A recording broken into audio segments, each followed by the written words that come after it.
My parents kicked me out at 18 and said, "Be grateful we fed you." So I fed them something they couldn't swallow. On the morning of my 18th birthday, I woke up to my mom pouring cold water over my face. It's time to man up and move out. I sat up instantly and saw my stepdad standing by my stuff in the doorway. They've always been cruel, but I never expected this. "But I'm your son." My mom laughed. "You've been nothing but a burden since your dad died, wasting our money on therapy, crying about nightmares." My stepdad nodded approvingly. "We kept you fed and housed for 18 years. That's more than most would do." Before I could process what was going on, they shoved my bags into my arms and literally pushed me out the door. I didn't even bother fighting. I guess part of me had already given up. After hours of prayer and petting stray cats, I found myself at a homeless shelter downtown. My hands shook as I filled out the intake forms. That's when my phone buzzed. My parents had unblocked me just to twist the knife deeper. "Mom, stop calling family saying you're homeless. You're embarrassing us." Then from my stepdad, "At least your dad had the decency to die in Afghanistan." Facepalm emoji. I lost it. Right there in that plastic chair, I just broke down sobbing. The counselor, this tired-looking woman, touched my shoulder. "Honey, what's wrong?" I showed her the texts. She was reading them when her eyes drifted down to my intake form. Her whole body went rigid. "Wait." Her voice came out strange. "Michael Krzyzewski? Your father died in Afghanistan?" "Yeah," I managed. "When I was 6. She gripped the edge of her desk. "Did you ever see the body? Attend a burial?" I stared at her in disbelief. "Excuse me, James, did anyone from the military ever visit after? Check on you?" Not really. No, I don't know. Wait, why are you asking me this?" Her hands click-clacked on her Chromebook. After 30 seconds, her face went white. "James, your father didn't die in Afghanistan." My chest tightened. "What?" "He's at Palmer V, a psychiatric ward. He's been there for 12 years. The fluorescent lights suddenly felt too bright. That's impossible. We had a funeral. I went to grief therapy for years." She looked me straight in the eyes. "You need to see your father. Today, before your parents realize you know." Suddenly, little things were clicking into place. Why Mom got nervous when military families were on TV. Why we moved states right after the funeral. I wanted to break down on the spot, but my stepdad's voice about me being a little betch echoed in my head. So instead, I took a deep breath and asked, "Why today?" Because when, not if, when, your parents find out that you know your dad is alive, then they'll know someone is coming after the benefits they've collected. She drove me to Palmer herself. The whole ride, my brain kept rejecting what was happening. But then we walked through those VA hospital doors, down a long hallway that smelled like floor wax and medicine. There he was, my father. Not the stepdad who beat me, or my mom's other secret boyfriends who tried to win me over with vintage vinyls. My dad, who loved me. "Dad?" The word came out broken. He turned, and his whole face crumpled. "James? They told me I'd never see you again. They told me you hated me. I thought you were dead." I could barely breathe. "I went to your funeral. Mom said you died a hero." His face twisted with so much pain. "They told me you knew the truth and chose them." My brain was in the middle of disassociating when my phone lit up with a notification. While I sat here learning my entire life was built on lies, my parents took the opportunity to drain my college savings, my birthday money, everything. Account closed. I dropped my phone on the floor and my dad picked it up and read the screen. "All my combat pay went to you," he said quietly. "Every month for 12 years. For your future." I never saw a penny. A doctor walked in. "Mr. Krzyzewski has been ready for discharge for years, but he's disabled from the war. He needs family to release him to. Someone who will take care of him." "I'll do it," I said immediately. "I'll take care of him." The next morning felt unreal. Dad walked out in civilian clothes, jeans, and a flannel that hung loose on him. As we got closer to my mom and stepdad's home, his breathing got shallow. 12 years, Dad whispered. 12 years they stole from us. We stood at the front door, the same door they'd pushed me out of yesterday. Inside, footsteps approached. The deadbolt turned. The door swung open. We were met with my stepdad's face. It dropped so quickly I almost laughed. He was seeing a dead man standing on his porch. Behind him, Mom appeared, and her coffee mug slipped from her hand, shattering on the floor. My dad smiled. "Hello, Mark. We need to talk about my death benefits. Listen to 90 Seconds and rate me 5 stars on Spotify. Doing a giveaway for people who did this and show proof on my Instagram. There will be 4 winners, and you get to choose between a Spotify or Amazon gift card." Mark's face went through about 5 different expressions in 3 seconds. First shock, then this weird calculation like he was trying to figure out if this was real, then anger that turned his whole face red. Mom made this small choking sound, and her coffee mug just slipped right out of her hand. It hit the hardwood floor and exploded into pieces. Brown coffee splattered across the white tile in the entryway. The sound of it breaking felt perfect somehow, like their lies were shattering right there with the ceramic. Mark found his voice first and started yelling about how we couldn't just show up here. He said we were trespassing and making crazy accusations. His voice got louder with each word. Mom switched tactics so fast it would have been impressive if it wasn't so sick. Her whole face went soft and concerned. She looked at Dad with these fake worried eyes and asked if he was taking his medications.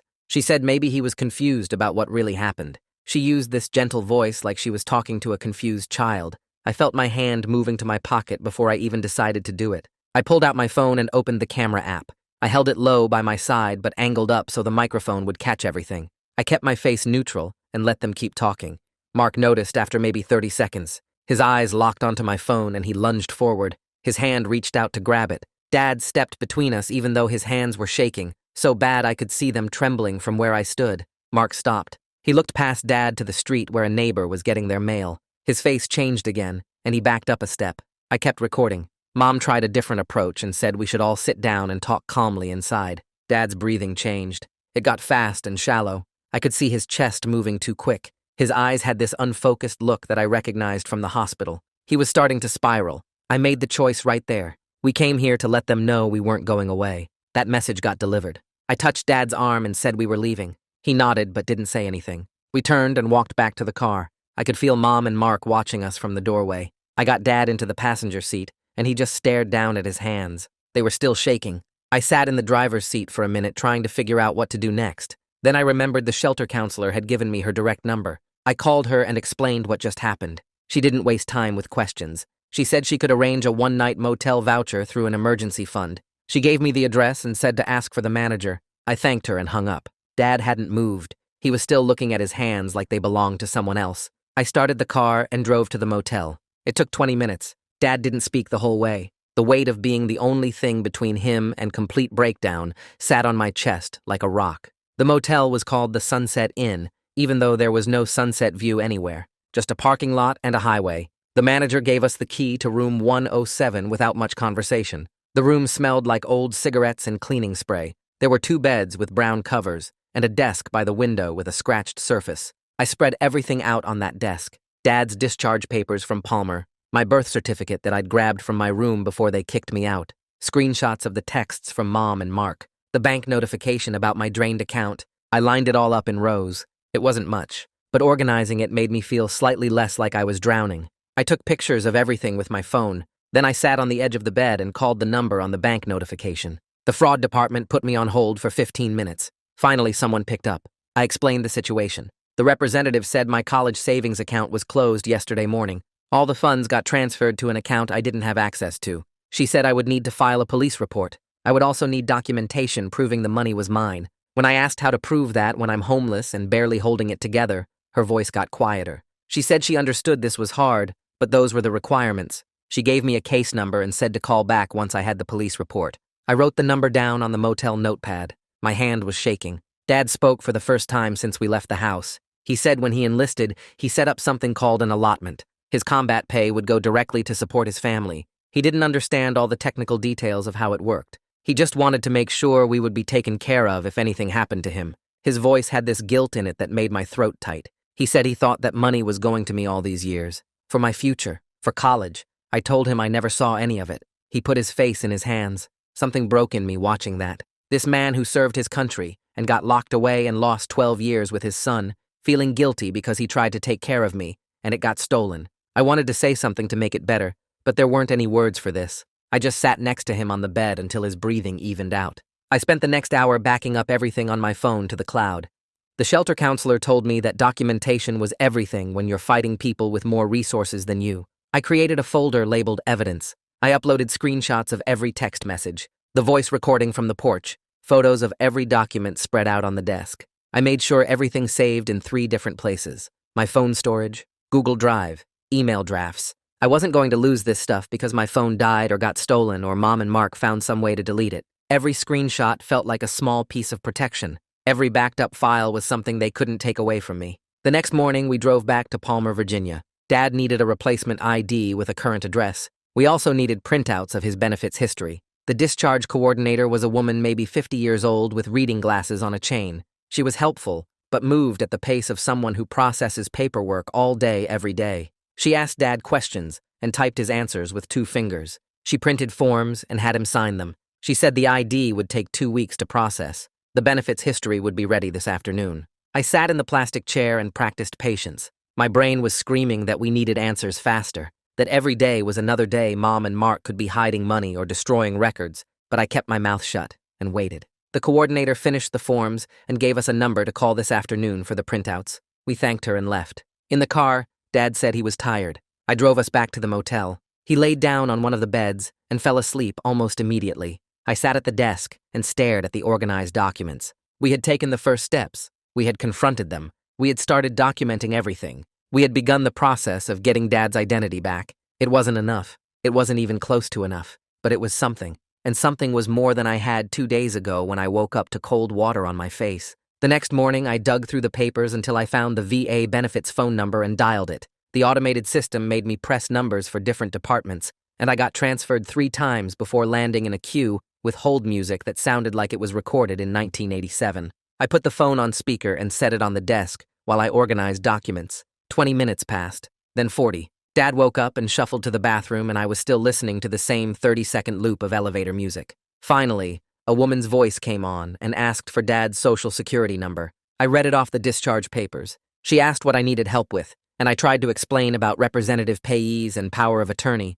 but the words came out jumbled. She was patient, though, and started from the beginning. She explained that a representative payee is someone appointed to manage benefits for a person who can't manage them alone. That person has to apply and get approved by the VA. She said someone had been receiving Dad's benefits for years under that arrangement. I asked who, and she said she couldn't tell me that information over the phone without proper authorization. I felt stupid for not understanding all the acronyms she was using. POA and RPP and VARO and things I'd never heard of. I grabbed the motel notepad and started writing everything down, but my handwriting was messy because my hand was shaking. She explained the process for changing a representative payee and said I'd need to file specific forms and Dad would need to be evaluated. The whole conversation took an hour, and when I hung up, my brain felt full of information I barely understood. I called the shelter counselor and told her about the VA call. She said she wanted to connect me with Adult Protective Services because what my parents did might be financial exploitation of a disabled veteran. I hesitated.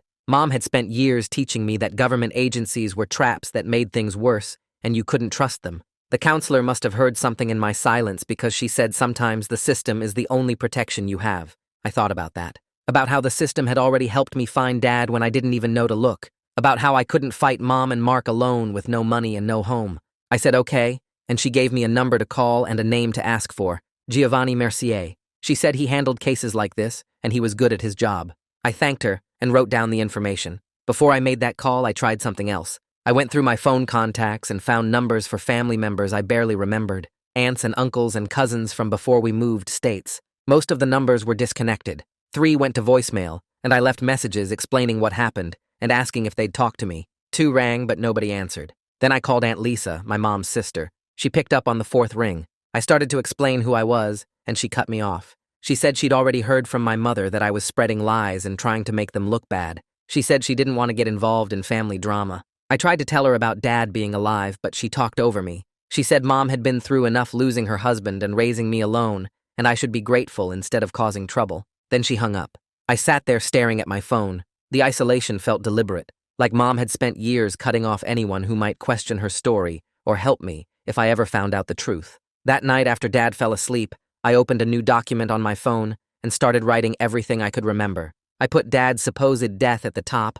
and marked it as when I was 6. Then I listed everything that happened after. How we moved to a different state within months of the funeral. How Mom got nervous whenever military families appeared on TV shows. How she always changed the subject fast when I asked about Dad's service or wanted to look at photos of him. How she threw out most of his stuff during the move and said it was too painful to keep. How we never visited the grave she claimed he was buried in. I wrote down the therapy sessions where I cried about losing him. The nightmares I had for years. The way Mom used my grief to control me and make me feel guilty for being sad. Writing it all out made the patterns visible. It wasn't just one lie. It was a whole structure of lies built carefully over 12 years, each piece designed to keep me from asking the right questions. My phone lit up at midnight, a text from Mom. It said we could talk if I stopped spreading rumors and making her look bad to the neighbors. She said people were asking questions, and it was embarrassing her. She said I was being dramatic, and we could work this out if I just calmed down and came home. I read it 3 times. My thumb moved toward the reply button,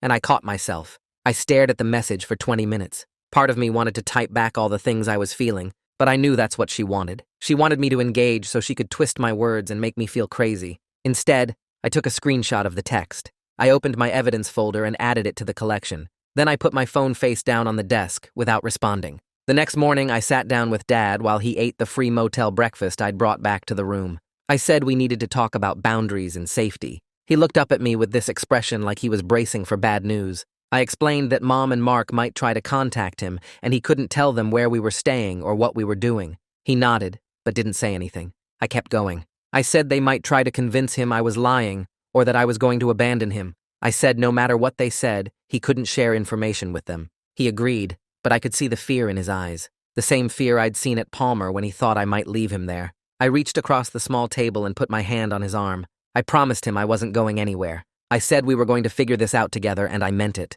His shoulders relaxed a little, and he went back to eating. I had an appointment at Legal Aid that afternoon. The office was in a strip mall next to a tax preparation place. Inside, it smelled like old coffee and copy machine toner. The receptionist had me fill out an intake form and then led us to a small office where Artemisia Bruno was waiting. She was younger than I expected, maybe 30 with dark hair pulled back and glasses. She shook both our hands and gestured for us to sit. Then she opened a yellow legal pad and said to start from the beginning. I told her everything. About waking up to cold water on my birthday. About the shelter counselor finding Dad. About the confrontation on the porch. About the drained bank accounts. She didn't interrupt once, just wrote notes in neat handwriting and nodded occasionally. When I finished, she looked up at me. She said we had potential civil claims for fraud and conversion. She explained those were legal terms for lying to steal money and taking property that belonged to someone else. She said there was also a criminal angle if the district attorney's office got involved. She asked if I had documentation, and I showed her my phone with all the screenshots and recordings. She said that was good, that I was smart to preserve everything. Then she said this was going to take time, but she would help us. 2 days later, my phone rang from a number I didn't recognize. I answered, and a man said his name was Giovanni Mercier from Adult Protective Services. He said the shelter counselor had referred my case, and he wanted to schedule a phone intake. I grabbed my notepad. He asked questions about Dad's situation, and I answered as clearly as I could. He said he was opening a case file and assigning an investigator. He explained the process would take time because they needed to interview multiple parties and gather financial records. I felt my impatience rising. I wanted answers now. I wanted Mom and Mark punished now, but Giovanni's voice was calm and steady, and he said thorough investigation was better than quick dismissal. I knew he was right, even though it frustrated me. He said someone would call within a week to schedule interviews, and I should keep documenting everything. The next call came from the bank. A woman named Agatha Riggs from the fraud department. She said she'd received my initial report and was creating a case file. Then she started listing documents they would need.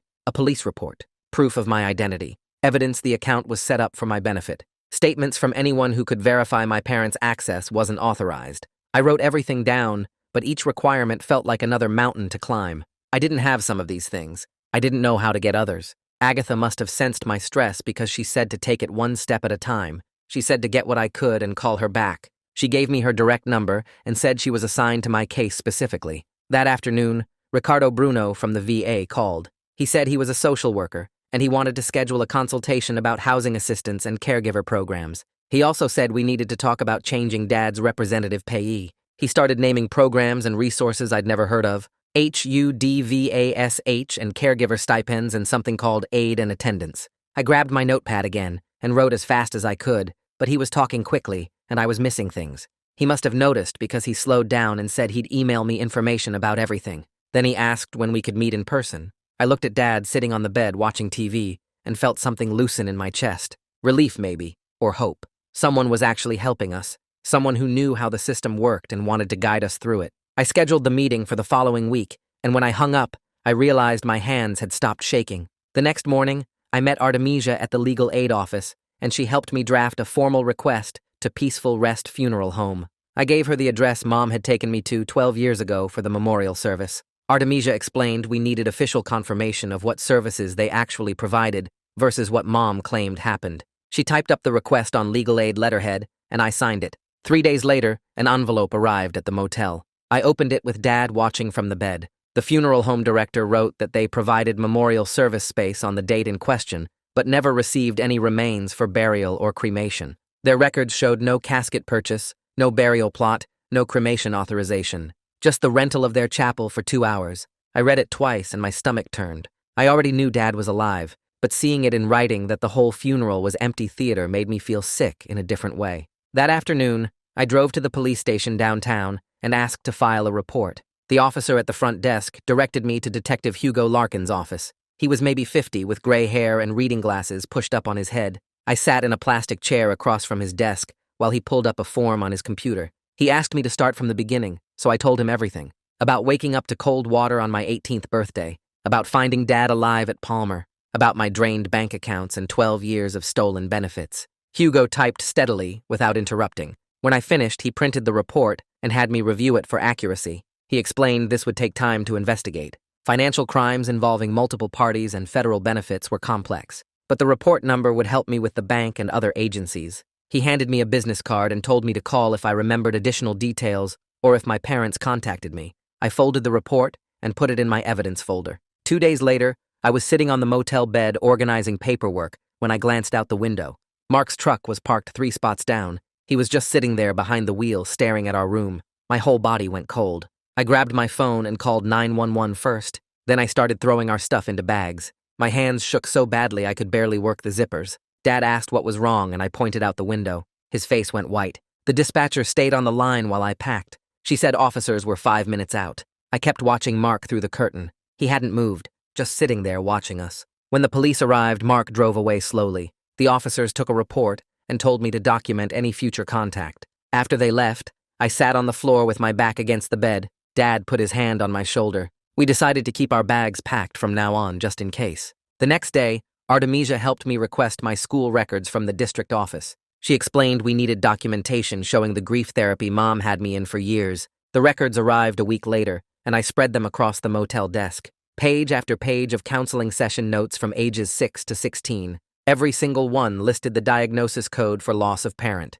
The therapist's notes documented my ongoing trauma over Dad's supposed death, how I cried about missing him, how I had nightmares about the funeral, how Mom told the therapist I needed help processing my father's combat death. Each session was billed to my parents' insurance with that same diagnosis code. Reading through years of my own grief written up in clinical language created this weird distance, like I was reading about someone else's pain. But it also created a paper trail proving how long and deliberately Mom and Mark maintained the lie. Artemisia sent formal preservation letters the following week. One went to the bank. One went to my parents' address. The letters used legal language requiring them not to destroy any documents or records related to Dad's benefits or my accounts. Artemisia explained this was standard procedure before filing a lawsuit. If they destroyed evidence after receiving this letter, they could face additional penalties. She said the formal legal language was powerful. It put them on notice that we were building a case and they needed to preserve everything. When I read the letter before she mailed it, I felt something shift. For weeks, I'd been reacting to what they did. Now, we were taking action, making them respond to us instead of the other way around. Agatha called 3 days later with an update. She said the bank's fraud investigation had identified a pattern, transfers from Dad's benefits account to a joint account controlled by Mom and Mark going back years. She was flagging the transactions as suspicious and building a timeline, but she warned me that proving the transfers were unauthorized would require more documentation. We needed records from the VA showing Dad never authorized Mom as his representative. We might need court orders to access certain accounts. She said the bank was taking this seriously, but the investigation would take time. I wrote down everything she said and added it to my notes. Each piece of evidence felt like another brick in the wall we were building. The VA called that same week to schedule an interview with Dad. Ricardo explained they were reviewing Dad's representative payee arrangement. They needed to interview him alone, without family present, to ensure he could express his wishes freely. The appointment was set for the following Tuesday at the VA clinic. Ricardo said this was standard procedure when there were concerns about a payee's authority. They wanted to hear directly from Dad what he wanted and who he trusted to manage his benefits. I felt hopeful for the first time in weeks. Someone was finally centering what Dad actually wanted instead of what other people decided for him. Dad was nervous about the interview, but I helped him practice answering questions clearly. Giovanni called me 2 days later. He said he'd conducted a home visit to Mom and Mark's house as part of the APS investigation. They were cooperative and claimed they had proper power of attorney to manage Dad's affairs while he was hospitalized. Giovanni said they seemed prepared with documents and explanations, but he was requesting copies of everything they showed him to verify authenticity. He explained that people who commit financial exploitation often have paperwork that looks legitimate at first glance. His job was to dig deeper and confirm whether their authority was actually valid. He said the investigation was ongoing and he'd update me as he learned more. After we hung up, I felt frustrated. Of course, Mom and Mark seemed cooperative. They'd been lying successfully for 12 years. The following week, Artemisia received copies of the alleged power of attorney through discovery demands. She called me to her office and spread the document across her desk. I looked at the signature line where Dad supposedly signed over authority to Mom. Even to my untrained eye, it looked wrong. The letters were shaky and uneven, nothing like Dad's signature on his current VA documents or the forms we'd been filling out together. The date was from 13 years ago, right after Dad was first hospitalized. Artemisia pointed out several other problems with the document. The notary seal looked faded. The witness signatures were barely legible. She said we might need a handwriting expert to prove it was forged, but even without that, the document raised serious questions. Dad and I went to the DMV the next morning to get him a state ID. Ricardo had helped us set up a VAPO box we could use for official mail since the motel wasn't permanent. We filled out the application, and Dad handed over his discharge papers and social security card for verification. The clerk processed everything and said the ID would be ready in 20 minutes. We sat in plastic chairs waiting. When they called Dad's name, he walked up to the counter, and the clerk handed him a temporary paper ID with his photo.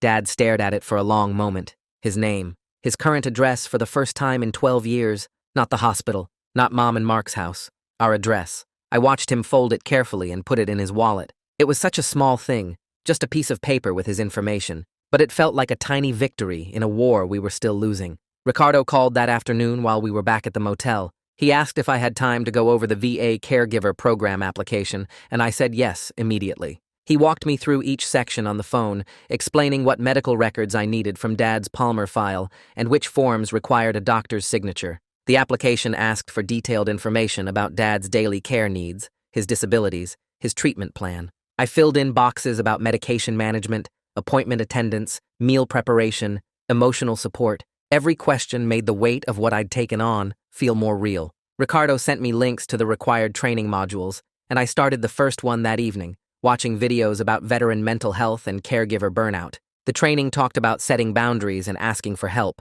which felt strange when I was 18 and had no idea what I was doing. I submitted the completed application through the VA portal, and Ricardo confirmed he received it, then explained the approval process could take several weeks, but he'd follow up to keep things moving. The shelter counselor had referred me to Amelia Fletcher at the community mental health clinic, and I went to my first appointment 2 days later. The clinic was in a converted house with mismatched furniture in the waiting room and motivational posters on the walls. Amelia called me back, and I followed her to a small office that smelled like lavender. She was maybe 40, with glasses and a calm way of moving that made the room feel safer. She asked what brought me in, and I started explaining about my parents kicking me out and finding Dad and the stolen money, and halfway through I realized I was talking too fast and my hands were shaking. She didn't interrupt or try to fix anything, just listened and took occasional notes. When I finished, she asked how I was sleeping and eating, and I admitted I wasn't doing great with either. She said we'd work on coping skills and processing the trauma, but for now she just wanted me to know I had a place to talk about it.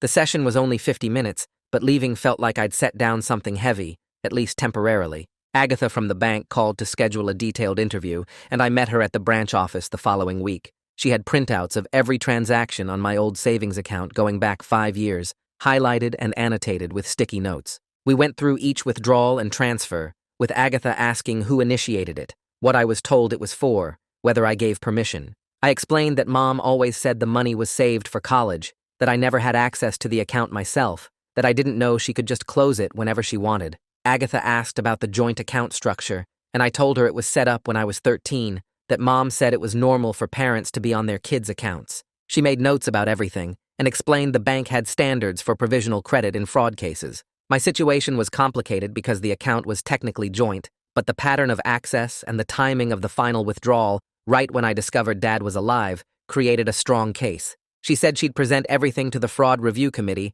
and get back to me within 2 weeks. Giovanni called a few days later about arranging a DNA test. He explained that to shut down any argument from Mom and Mark about my standing in Dad's case, we needed definitive biological proof. The test would be through an approved lab, and the results would go into the official APS file. I agreed, even though something about it felt wrong, like I had to prove my own family. We went to the lab the next morning, and a technician swabbed the inside of my cheek, then Dad's, and labeled the samples with case numbers. The whole thing took 10 minutes. Walking out, I felt angry that this was necessary, that 12 years of lies meant I had to scientifically verify I was my father's son. Dad was quiet in the car, and I knew he felt it too, this invasive proof of something that should have just been true. Artemisia called me into the legal aid office for an update. She'd drafted an emergency motion for temporary control of specific accounts, arguing that Mom and Mark's ongoing access created risk of further asset disappearing. The motion requested the court freeze certain accounts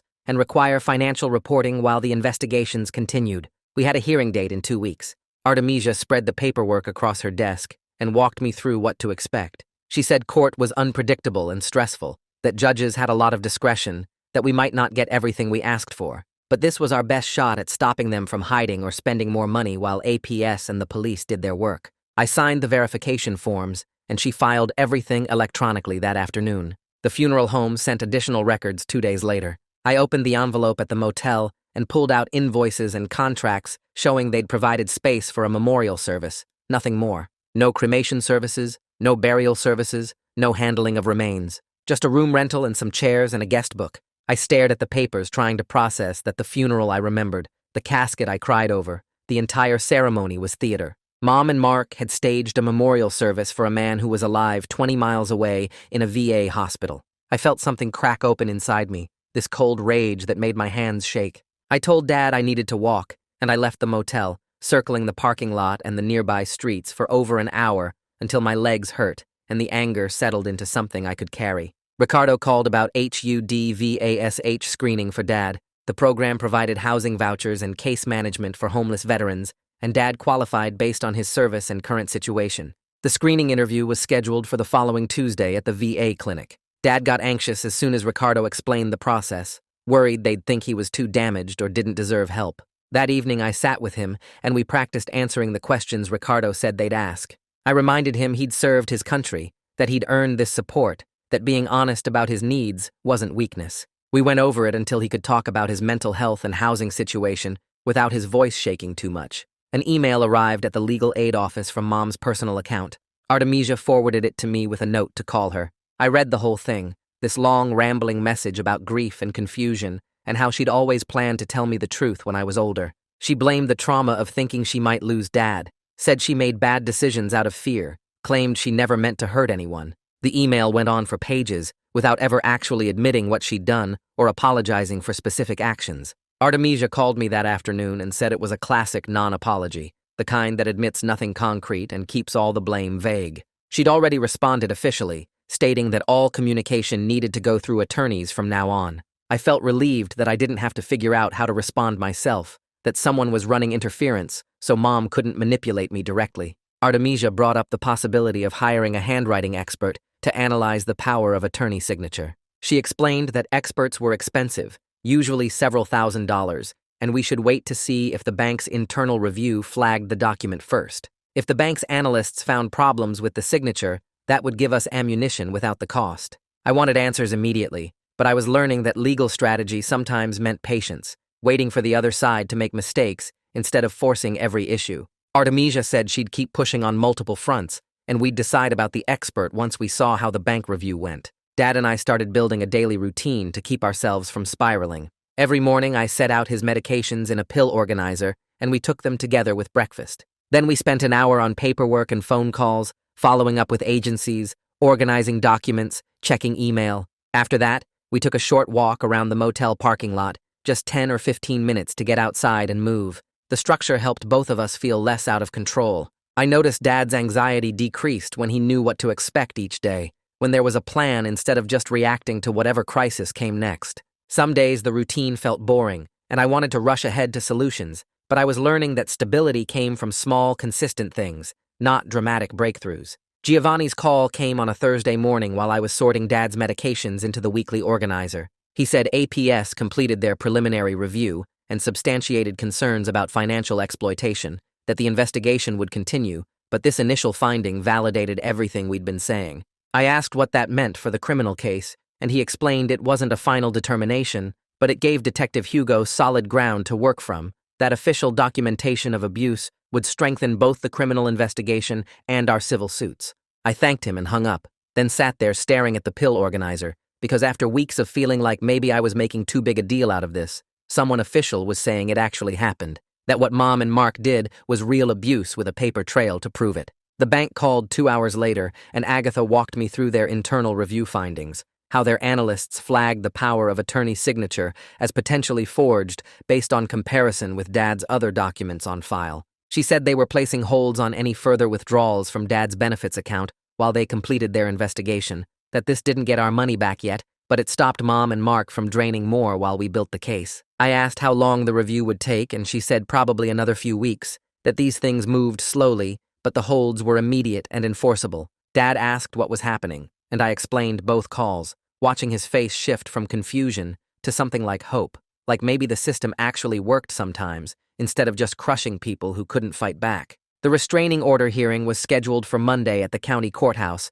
and Artemisia met us in the lobby 30 minutes early to go over what would happen. She said the judge would hear from both sides, review the police report about Mark showing up in our parking lot, and decide whether to grant the order or dismiss it. We walked through security and sat on a bench outside the courtroom, Dad's leg bouncing the whole time, and then Mark actually showed up with some lawyer in a cheap suit. My stomach dropped because I'd half convinced myself he wouldn't bother, that he'd just let the order go through, but there he was, looking self-righteous and angry. The bailiff called our case, and we filed into the courtroom, Mark and his lawyer on one side, and us with Artemisia on the other. The judge asked Mark's lawyer to present first, and the guy claimed Mark never threatened us, that he was just checking on family after a difficult situation, and we were overreacting. Artemisia stood up and walked the judge through the police report, the documented pattern of harassment, the timing of Mark's appearance right after we started legal proceedings. The judge read through the report for what felt like forever, then looked at Mark and asked if he had any legitimate reason to be in our parking lot at night.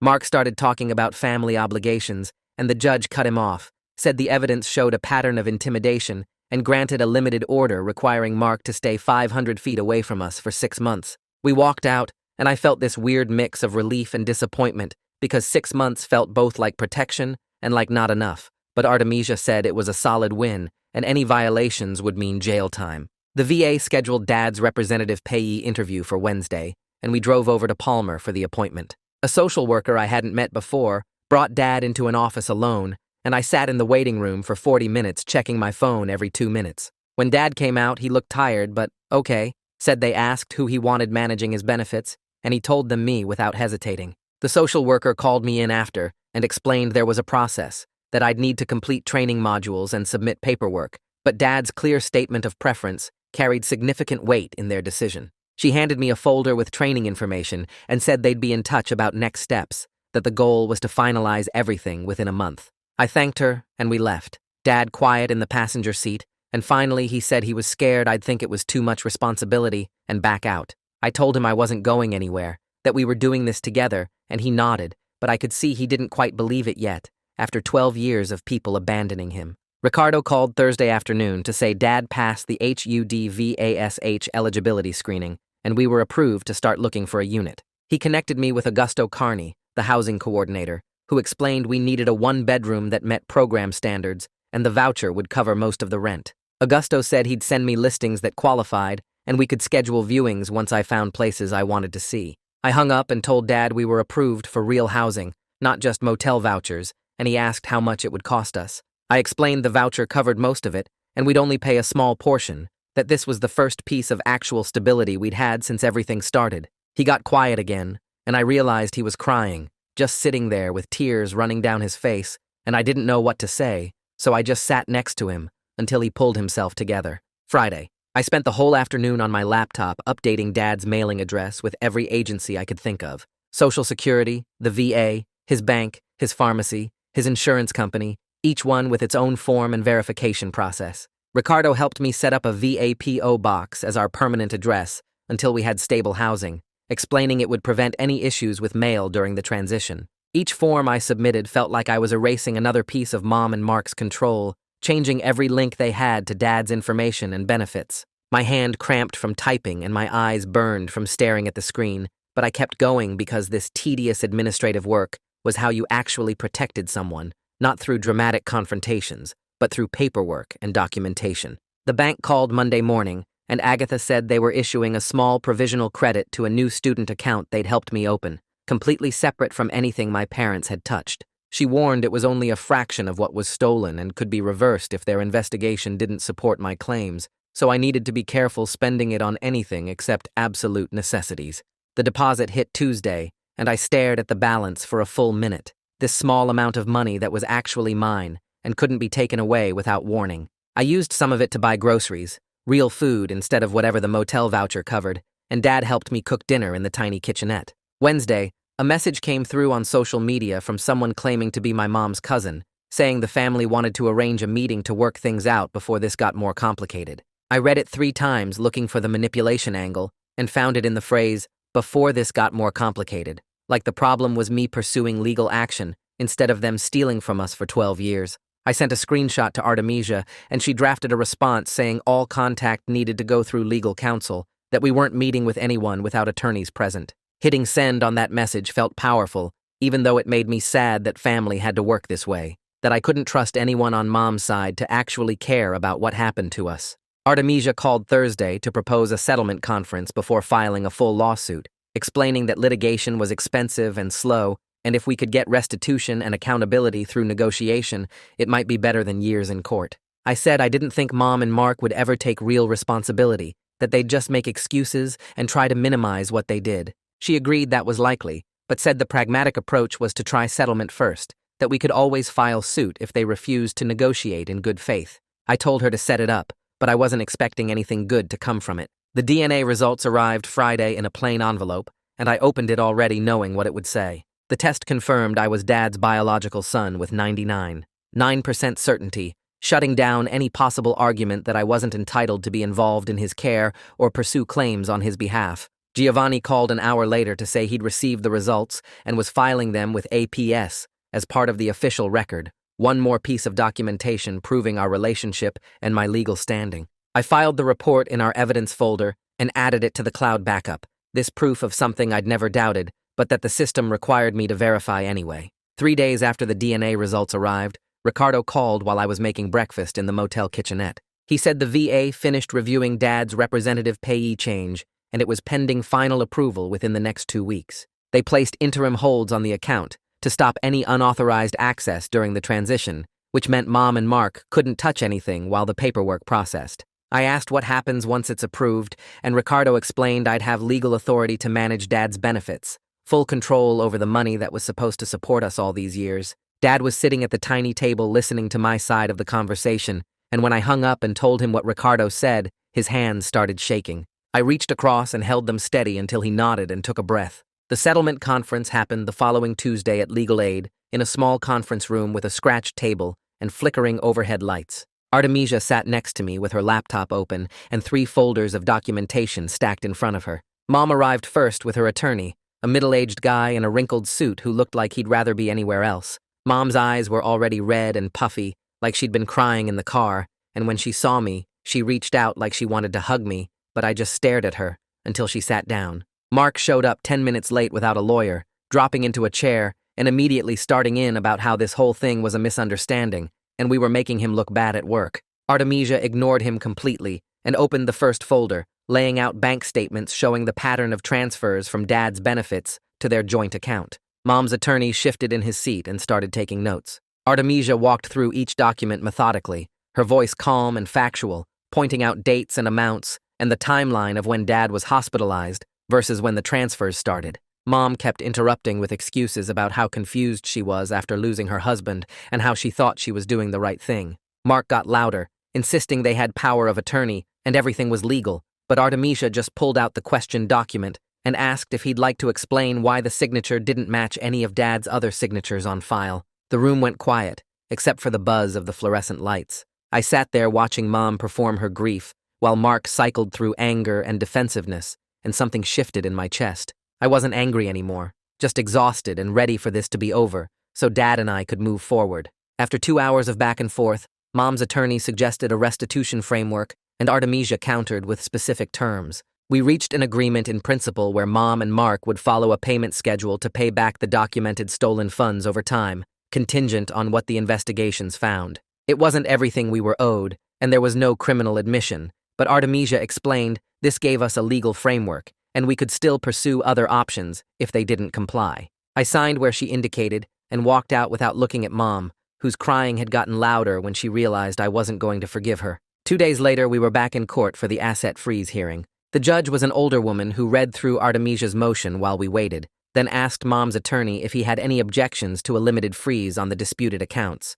He argued it would cause hardship, but the judge cut him off and said the evidence showed clear risk of asset dissipation. She granted the freeze, preventing Mom and Mark from moving or hiding money while the investigations continued. It wasn't a full victory, but it was protection, and I was learning that legal progress happened in small procedural steps, not the dramatic courtroom moments I'd seen on TV. Walking out of the courthouse, Dad asked if we won, and I told him we got what we needed for now. That afternoon, Augusto called saying he found a HUD-VASH unit, a one-bedroom apartment in a neighborhood near bus lines and the VA clinic. We scheduled a viewing for the next morning, and I barely slept that night, too nervous that something would fall through. The apartment was on the second floor of a plain brick building with a small parking lot. Augusto met us outside and walked us through the unit, pointing out the working appliances and explaining the lease terms. The walls were clean and white, the bathroom had actual water pressure, and the bedroom had a window that let in real sunlight. I stood in the empty living room and felt something loosen in my chest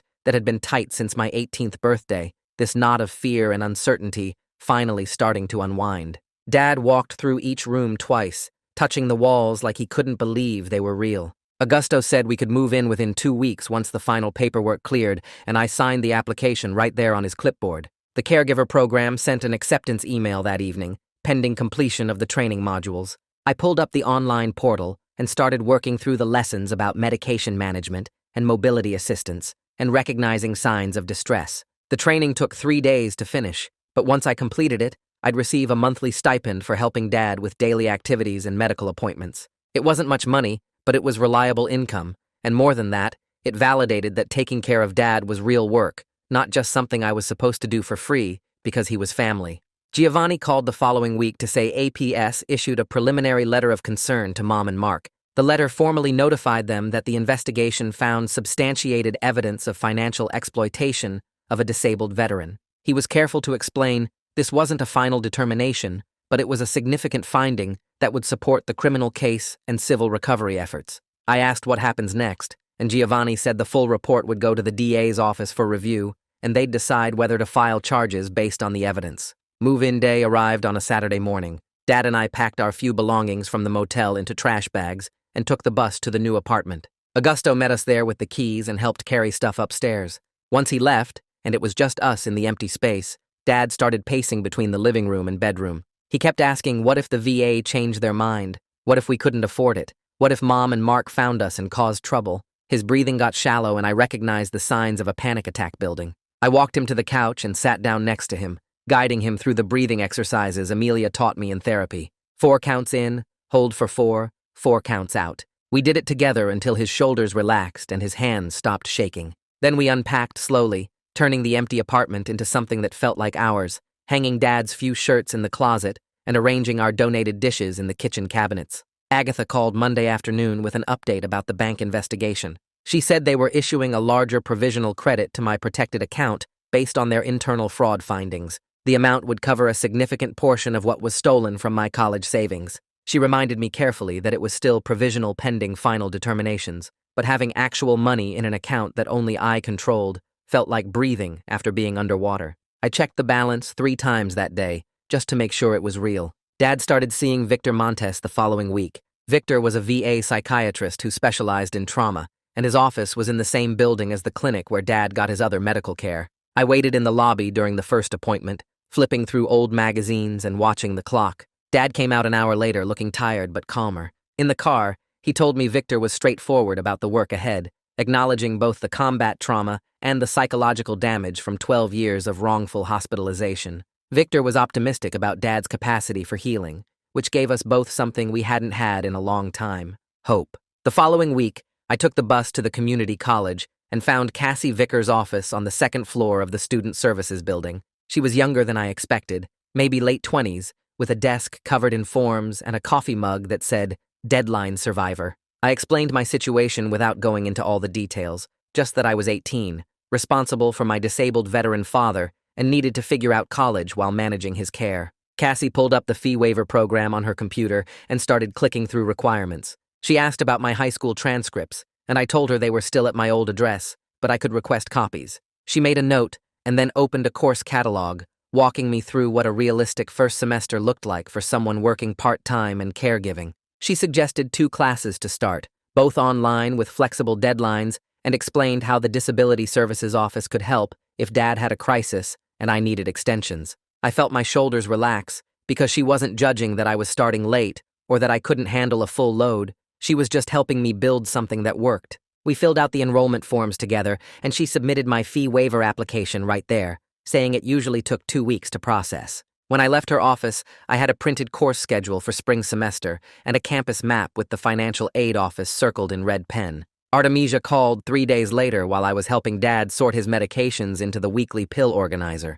She said Mom's attorney reached out proposing that Mom and Mark would sell one of their cars to fund an initial restitution payment. The amount would be around $8,000, showing good faith compliance with the settlement agreement. I felt my jaw tighten because any gesture from them felt like manipulation, but Artemisia was already talking through the terms. She said she'd negotiated that the payment had to go directly into the restitution escrow account, not to us, and they needed to provide the bill of sale and deposit confirmation within 30 days. I asked if this meant they were actually taking responsibility, and Artemisia's voice got careful. She said it meant they were following the agreement to avoid further legal action, which wasn't the same as remorse, but it was compliance. I told her I'd accept the payment once it was verified in writing, and she said she'd send me copies of everything. After we hung up, I explained it to Dad, and he just nodded slowly, his hands still on the pill bottles. He said he didn't care about their reasons as long as the money came back. 2 weeks later, I was carrying groceries up to the apartment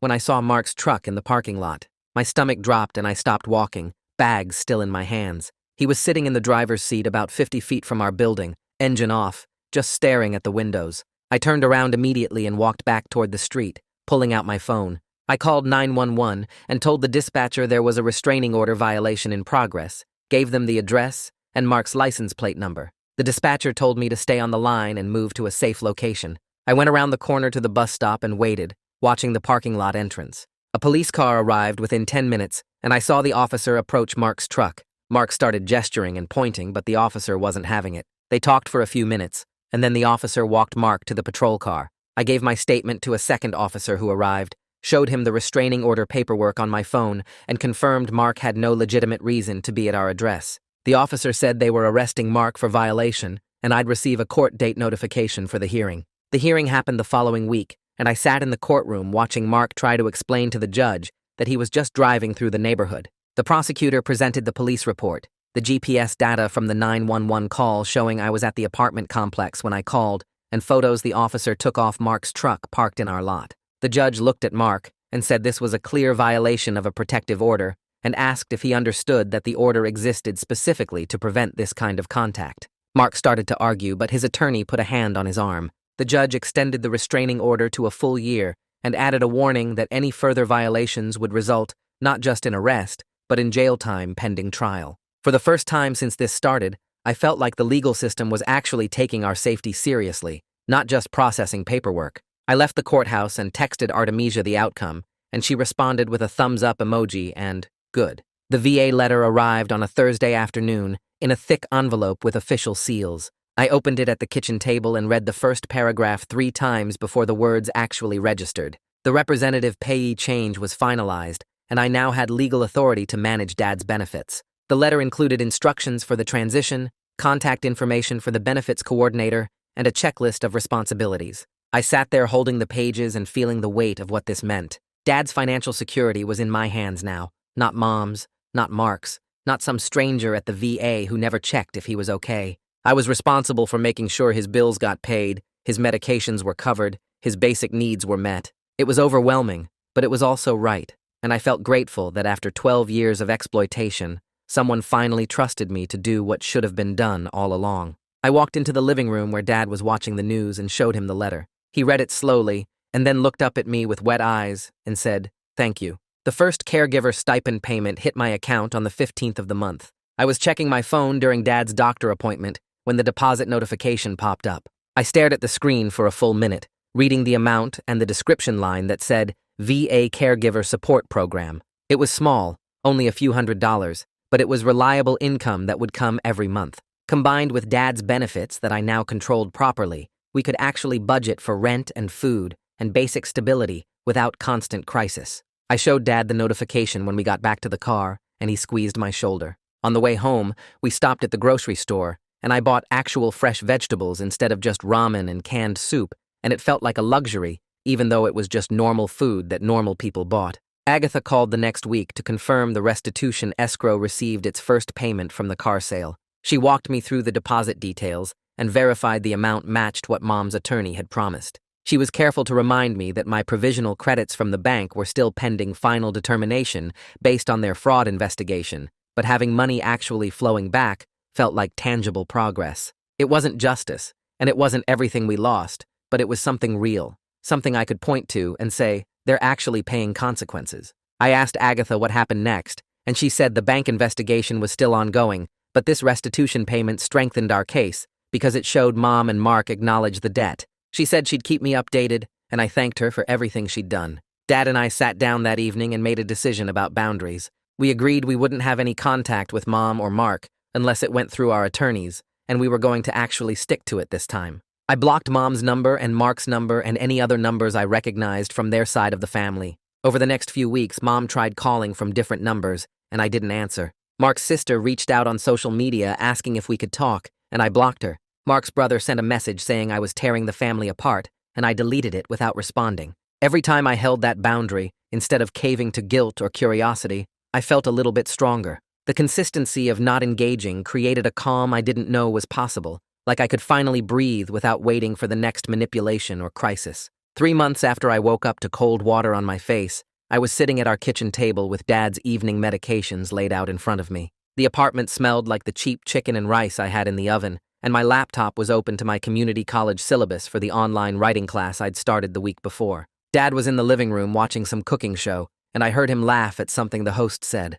I looked around at the small space we'd made ours, the thrift store couch, the donated dishes in the cabinet, the VA appointment reminder stuck to the fridge with a magnet. This quiet domestic moment, this ordinary Thursday evening with medications and dinner and homework, this was what stability actually looked like. Not dramatic or exciting, just solid and predictable and safe. I'm not going to lie and say everything is perfect now, because it's not. We're still in therapy, still dealing with legal proceedings, still learning how to be father and son after 12 years apart. Dad still has nightmares and panic attacks, and I still get angry about the childhood they stole from us. But we have a home with our names on the lease. We have food in the fridge that we bought with money no one can steal, and we have a plan for what comes next that we built ourselves. That's not a happy ending where everything wraps up neat and everyone lives happily ever after. It's something better. It's a solid beginning. Well, that was a journey through the worst parenting decisions ever made. If you're sitting there thinking your family's complicated, at least they probably didn't fake anyone's death. Probably. Anyway, subscribe if you want more stories that start terrible and end with a tiny sliver of hope. And hey, if you learned anything today, maybe it's that the legal system occasionally works. Shocking, I know. All right, I'm out.